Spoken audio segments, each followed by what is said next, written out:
ನಮಸ್ಕಾರ.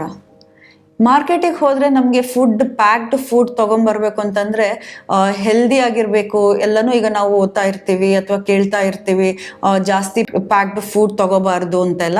ಆದರೆ ಈಗ ನಾವು ಮಾರ್ಕೆಟಿಗೆ ಹೋದ ತಕ್ಷಣ ಜಾಸ್ತಿ ಪ್ಯಾಕೇಜ್ಗಳನ್ನು ಓದೋದು ತುಂಬ ಕಮ್ಮಿ. ಬಟ್ ಇತ್ತೀಚೆಗೆ ಒಂದಿಷ್ಟು ಜನ ಅದನ್ನು ಅಭ್ಯಾಸ ಮಾಡ್ಕೋತಾ ಇದ್ದೀವಿ. ಅಂದರೆ ಪ್ಯಾಕೆಟನ್ನು ಓದ್ಬಿಟ್ಟು ತೊಗೊಳ್ಳೋದು, ಆರೋಗ್ಯಕ್ಕೆ ಅದೆಷ್ಟು ಒಳ್ಳೆಯದು ಅಂತ ಹೇಳೋದನ್ನು. ಆದರೆ ಆ ಪ್ಯಾಕೇಜಿಂಗಲ್ಲಿ ಇರೋದನ್ನು ನಾವು ಚೆನ್ನಾಗಿ ಅರ್ಥ ಮಾಡ್ಕೋಬೇಕಾಗಿದೆ. ಯಾಕೆಂತಂದರೆ ಈಗ ನಮಗೆ ಮೈದಾ ಹಾಳು ಅಂತ ಗೊತ್ತು. ಫಾರ್ ಎಕ್ಸಾಂಪಲ್ ಕೊಡೋದಾದ್ರೆ, ಮೈದಾ ಹಾಳು ಅಂದ ತಕ್ಷಣ ನಾವೇನ್ ನೋಡ್ತೀವಿ, ಗೋಧಿ ಹಿಟ್ಟಿದೆಯಾ, ವೀಟ್ ಫ್ಲವರ್ ಇದೆಯಾ ಅಂತ ಹೇಳೋದನ್ನ ನೋಡಕ್ ಹೋಗ್ತೀವಿ. ತುಂಬಾ ಸಲ ಏನ್ ಮಾಡ್ತಾರೆ ಅಂತಂದ್ರೆ ನಮ್ಗೆ ಒಂಥರ ಕನ್ಫ್ಯೂಸಿಂಗ್ ಆಗಿರುತ್ತೆ. ನಾವು ಡಿಕೋಡಿಂಗ್ ದ ಲೇಬಲ್ಸ್ ಅಂತ ಹೇಳ್ತೀವಿ. ಯಾಕೆಂತಂದ್ರೆ ಈಗ ನಮಗ್ ಗೊತ್ತಿರೋಂಥದ್ದು ಮೈದಾ ಜಾಸ್ತಿ ತಿನ್ಬಾರ್ದು, ಫ್ಯಾಟ್ ಇರಬಾರ್ದು, ಶುಗರ್ಸ್ ಇರಬಾರ್ದು. ಇದ್ರ 3 ಅಂಶಗಳನ್ನ ನಾವು ಗಮನದಲ್ಲಿ ಇಟ್ಕೊಂಡು ನಾವು ಒಂದು ಫುಡ್ ಅನ್ನ ಪರ್ಚೇಸ್ ಮಾಡಬೇಕು ಅಥವಾ ಪ್ರಾಸೆಸ್ಡ್ ಫುಡ್ ಅನ್ನ ತಗೋಬೇಕು ಅಂತ. ಸೊ ಈ ಪ್ರಾಸೆಸ್ಡ್ ಫುಡ್ ಅಲ್ಲಿ ಫಸ್ಟ್ ಈಗ ವೀಟ್ ಅಂತ ತಗೊಂಡಾಗ, ಗೋಧಿ ಅಂತ ತಗೊಂಡಾಗ ಮೈದಾ ಮೊದಲು ಹೆಂಗೆ ಅಂತಂದ್ರೆ ಮೈದಾ ಅಂತ ಬರೀತಿದ್ರು. ಅವಾಗ ನಮಗೆ ಗೊತ್ತಾಗೋದು ಮೈದಾ ಇದೆ ಇದರಲ್ಲಿ ಅಂತ. ಇವಾಗ ಏನ್ ಮಾಡ್ತಿದ್ದಾರೆ ಅಂತಂದ್ರೆ ವೀಟ್ ಫ್ಲವರ್ ಅಂತ ಬರಿತಾ ಇದ್ದಾರೆ. ಬರೀ ವೀಟ್ ಫ್ಲವರ್ ಅಂತ ಬರೆದ್ರೆ ಅದು ಖಂಡಿತವಾಗ್ಲೂ ಬರೀ ಗೋಧಿ ಮಾತ್ರ ಅಲ್ಲ, ಅದರಲ್ಲಿ ಮೈದಾನು ಸೇರಿರುತ್ತೆ. ಸೊ ನಾವು ತುಂಬಾ ಸೂಕ್ಷ್ಮವಾಗಿ ಆ ಇಂಗ್ರೀಡಿಯೆಂಟ್ಸ್ ಲಿಸ್ಟ್ಗಳು ಏನಿದೆ ಅವುಗಳನ್ನ ಓದಬೇಕಾಗಿದೆ. ಹೆಚ್ಚಾಗಿ ಒಂದು ಪ್ಯಾಕೆಟ್ ತಗೊಂಡ ತಕ್ಷಣ ನಾವು ಒಂದು ಎಕ್ಸ್ಪೈರಿ ಡೇಟ್ ಅನ್ನ ನೋಡಬೇಕು. ನೆಕ್ಸ್ಟ್ ಅದರಲ್ಲಿ ನೋಡ್ಬೇಕಾಗಿರೋಂಥದ್ದು ಇಂಗ್ರೀಡಿಯೆಂಟ್ಸ್, ಏನೇನು ಪದಾರ್ಥಗಳನ್ನ ಬಳಸಿದ್ದಾರೆ ಆ ಪ್ರಾಡಕ್ಟ್ ಅನ್ನ ಮಾಡಕ್ಕೆ, ಅದ್ರ ಬಗ್ಗೆ ನಾವು ಗಮನ ಕೊಡಬೇಕು. ನೆಕ್ಸ್ಟ್ ನ್ಯೂಟ್ರಿಷನಲ್ ಕಾಲಮ್ ಇರುತ್ತೆ. ಅಂದ್ರೆ ಇದರಲ್ಲಿ ಎಷ್ಟು ತಿನ್ಬೇಕು. ನಾವು ಹೆಚ್ಚಾಗಿ ಈಗ ಬಿಸ್ಕೆಟ್, ಚಾಕ್ಲೇಟ್ ತಗೊಂಡ್ರೆ ನಮ್ಗೆ ಒಂದೊಂದು ಪ್ಯಾಕೆಟ್ ತಿನ್ನೋ ಅಭ್ಯಾಸ ಅಲ್ಲ. ಬಟ್ ಆಕ್ಚುಲಿ ಅವ್ರು ಬರ್ದಿರ್ತಾರೆ 1 ಸರ್ವಿಂಗ್ ಅಂತ. 1 ಸರ್ವಿಂಗ್ ಅಲ್ಲಿ ಎಷ್ಟು ತಿನ್ಬೋದು, ಒಂದ್ ಸಲಿಗೆ ಎಷ್ಟು ತಿನ್ಬೋದು ಹೇಳೋದು ಅವರು ರೆಕಮೆಂಡ್ ಮಾಡಿರ್ತಾರೆ ಕಂಪನಿ ಕಡೆಯಿಂದ. ಈಗ ಚಾಕ್ಲೇಟ್ ಅಲ್ಲೆಲ್ಲ ನೀವು ಒಂದೊಂದು ಬಾರ್ ತಗೊಂಡ್ರೆ ಒಂದೊಂದು ಬಾರ್ ತಿನ್ನಿ ಅಂತ ಅವ್ರು ಹೇಳಲ್ಲ. ಅಲ್ಲಿ ಬರ್ದಿರ್ತಾರೆ 20 ಗ್ರಾಮ್ಸ್ 30 ಗ್ರಾಮ್ಸ್ ಅಂತ ಬರ್ದಿರ್ತಾರೆ. ಅದಷ್ಟಕ್ಕೆ ಎಷ್ಟು ಕ್ಯಾಲರೀಸ್ ಬರುತ್ತೆ ಅದನ್ನೆಲ್ಲ ಅಲ್ಲಿ ಬರ್ದಿರ್ತಾರೆ. ಅದನ್ನ ನಾವು ನೋಡ್ಬೇಕು. ಎಷ್ಟು ಶುಗರ್ ಇದೆ. ನಾವು ಈಗ ಯೂಶಲಿ 100 ಗ್ರಾಮ್ಸಿಗೆ ಬರ್ದಿರ್ತಾರೆ. ಸೊ 30 ಗ್ರಾಮ್ಸ್ ತಗೊಂಡ್ರೆ 30 ಗ್ರಾಮ್ಸಿಗೆ ಎಷ್ಟು ಅಂತ ಲೆಕ್ಕ ಮಾಡ್ಕೊಂಡು ನಮ್ಮ ಇಂಟೇಕ್ ಅನ್ನ ನಾವು ನೋಡ್ಕೋಬಹುದು. ಇನ್ನು ಇಂಗ್ರೀಡಿಯೆಂಟ್ಸ್ ಲಿಸ್ಟ್ ಅನ್ನ ಓದ್ಬೇಕಾದ್ರೆ ಫಸ್ಟ್ ಏನ್ ಬರೀತಾರೆ ಅದು ಹೈಯೆಸ್ಟ್ ಆಗಿ ಯೂಸ್ ಮಾಡಿರೋಂಥದ್ದು. ಸೊ ನಾವು ಏನ್ ಹೇಳ್ತಾರೆ ಅಂತಂದ್ರೆ ಡಿಸೆಂಡಿಂಗ್ ಆರ್ಡರ್ ಅಲ್ಲಿ ಬರ್ದಿರ್ತಾರೆ. ಯಾವ್ದನ್ನ ಜಾಸ್ತಿ ಯೂಸ್ ಮಾಡಿದ್ದಾರೆ ಅದನ್ನ ಫಸ್ಟ್ ಬರೀತಾರೆ. ನೆಕ್ಸ್ಟ್ ಕಮ್ಮಿ ಪ್ರಮಾಣದಲ್ಲಿ ಯಾವ್ದಿದೆ ಅದನ್ನ ಆ ತರ ಅರೇಂಜ್ ಮಾಡ್ತಾ ಇಂಗ್ರೀಡಿಯೆಂಟ್ಸ್ ಲಿಸ್ಟ್ ಅನ್ನ ಮೆನ್ಷನ್ ಮಾಡಿರ್ತಾರೆ. ಈ ಮೊದಲು ಫಸ್ಟ್ ಅಲ್ಲಿ ಬರ್ದಿರೋಂಥದ್ದು ಈಗ ಗೋಧಿ ಅಂತ ಫಾರ್ ಎಕ್ಸಾಂಪಲ್ ಇದ್ದಾಗ, ಈ ಮೈದಾ ಈಗ ಬರಿಬಾರ್ದು ಅಂತ ಹೇಳೋ ಲೆಕ್ಕಕ್ಕೆ ಅದನ್ನ ಹೋಲ್ ವೀಟ್ ಅಂತ ಬರಿತಾ ಇದ್ದಾರೆ. ಬರೀ ಹೋಲ್ ವೀಟ್ ಅಂತ ಇದ್ರೆ ಅದರಲ್ಲಿ ಮೈದಾ ಖಂಡಿತವಾಗ್ಲೂ ಇರುತ್ತೆ. ಸೊ ಫಾರ್ ಎಕ್ಸಾಂಪಲ್ ನಿಮ್ಗೆ ಪ್ಯೂರ್ ಗೋಧಿ ಹಿಟ್ಟಿದೆ ಬಿಸ್ಕೆಟ್ ಬೇಕು ಅಂತಂದ್ರೆ 100% ವೀಟ್ ಫ್ಲವರ್ ಅಂತ ಬರ್ದಿರ್ಬೇಕು. ಕೆಲವೊಂದ್ಸಲಿ ವೀಟ್ ಫ್ಲವರ್ ಅಂತ ಬರೆದು ಬ್ರಾಕೆಟ್ ಅಲ್ಲಿ 60% 40% ಅಂತ ಬರ್ದಿರ್ತಾರೆ. ಅದ್ರ ಅರ್ಥ ಅಷ್ಟು ಮಾತ್ರ ಗೋಧಿ ಹಿಟ್ಟಿದೆ, ಉಳಿದಿದ್ದು ಮೈದಾ. ಅಥವಾ ಯಾವುದೇ ಒಂದು ಇದರಲ್ಲಿ ಪರ್ಸೆಂಟೇಜ್ ಇದ್ರೆ ಅಷ್ಟು ಪರ್ಸೆಂಟೇಜ್ ಮಾತ್ರ ರಿಯಲ್ ಆಗಿ ಯೂಸ್ ಮಾಡಿರ್ತಾರೆ. ನೀವು ಈಗ ಕೆಚಪ್ ಗಳನ್ನ ತಗೊಂಡಾಗ ಕೆಚಪ್ ಅಲ್ಲಿ ಟೊಮ್ಯಾಟೊ ಅಂತ ಬರೆದ್ಬಿಟ್ಟು ಬ್ರಾಕೆಟ್ ಅಲ್ಲಿ ಒಂದು ನಂಬರ್ ಬರ್ದಿರ್ತಾರೆ. ಅಷ್ಟು ಮಾತ್ರ ಟೊಮ್ಯಾಟೊ ಆಗಿರುತ್ತೆ. ಮತ್ತೆ ಉಳಿದಿದ್ದೆಲ್ಲ ಆರ್ಟಿಫಿಷಿಯಲ್ ಫ್ಲೇವರಿಂಗ್ಸ್, ಆರ್ಟಿಫಿಷಿಯಲ್ ಕಾಂಪೌಂಡ್ಸ್ ಹಾಕಿ ನಿಮ್ಗೆ ಒಂದು ಬಾಟಲ್ ಆಗಿರೋಂಥದ್ದು. ಸೊ ಈ ಪೌಡರ್ಸ್ಗಳಲ್ಲೂ ಹಂಗೆ ಈಗ ಮೈದಾನ ನಾವು ಯೂಸ್ ಮಾಡಬಾರ್ದು ಅಂತಂದಾಗ ಅಲ್ಲಿ ಹೋಲ್ ವೀಟ್ ಫ್ಲವರ್ 100% ಅಂತ ಹೇಳೋದನ್ನ ನೋಡ್ಬೇಕು. ಈವನ್ ಬ್ರೆಡ್ಗಳಲ್ಲೂ ಹಾಗೆ ನಾವು ನೋಡಿದಾಗ ಇಂಗ್ರೀಡಿಯೆಂಟ್ಸ್ ಲಿಸ್ಟ್ ಅಲ್ಲಿ 100% ಹೋಲ್ ವೀಟ್ ಇದ್ದಾಗ ಮಾತ್ರ ಅದು ಗೋಧಿ ಆಗಿರುತ್ತೆ, ಇಲ್ದಿದ್ರೆ ಮೈದಾನು ಮಿಕ್ಸ್ ಇರುತ್ತೆ. ಅಥವಾ ಇನ್ನು ಬೇರೆ ಬೇರೆ ಪದಾರ್ಥಗಳನ್ನ ಮಿಕ್ಸ್ ಮಾಡಿದ್ದಾಗ ಕೆಲವೊಂದ್ಸಲಿ ಏನ್ ಮಾಡ್ತವೆ ಅಂತಂದ್ರೆ ಗೋಧಿ ಜೊತೆಲಿ ರಾಗಿ, ಜೋವಾರ್, ಈ ತರ ಬೇರೆ ಬಾಜ್ರಾ ಈ ತರದನ್ನೆಲ್ಲ ಮಿಕ್ಸ್ ಮಾಡಿರ್ತಾರೆ.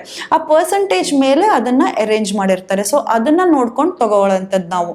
ಇನ್ನು ಶುಗರ್ಸ್, ಈ ಜ್ಯೂಸ್ಗಳಲ್ಲಿ ನೀವು ನೋಡಿರ್ಬೋದು ನೋ ಆಡೆಡ್ ಶುಗರ್ಸ್ ಅಂತ. ಸೊ ಈ ನೋ ಆಡೆಡ್ ಶುಗರ್ಸ್ ಅಂದ್ರೆ ಏನು ಅಂತಂದ್ರೆ ಅವ್ರು ಸಕ್ಕರೆನ ಹಾಕಿರಲ್ಲ, ಆದ್ರೆ ಆಲ್ರೆಡಿ ಒಂದು ಫ್ರೂಟ್ ಅಲ್ಲಿ ಯಾವಾಗ್ಲೂ ಸಕ್ಕರೆ ಇದ್ದೇ ಇರುತ್ತೆ. ಅಥವಾ ಕೆಲವೊಂದ್ಸಲಿ ಏನ್ ಹೇಳ್ತಾರೆ ನ್ಯಾಚುರಲ್ ಶುಗರ್ಸ್ ಅಂತ ಇರುತ್ತೆ, ನ್ಯಾಚುರಲ್ ಫಾರ್ಮ್ ಆಗಿರೋಂತಹ ಸಕ್ಕರೆನ ಹಾಕಂಥದ್ದು. ಅಥವಾ ಕೆಲವೊಂದ್ಸಲಿ 0 ಕ್ಯಾಲರೀಸ್ ಅಂತ ಬರ್ದಿರ್ತಾರೆ, 0 ಕ್ಯಾಲರಿ ಶುಗರ್ಸ್ ಅಂತ. 0 ಕ್ಯಾಲರಿ ಶುಗರ್ಸ್ ಅಂತಂದ್ರೆ ಆರ್ಟಿಫಿಷಿಯಲ್ ಸ್ವೀಟ್ನರ್ಸ್ ಅನ್ನ ಯೂಸ್ ಮಾಡಿರ್ತಾರೆ.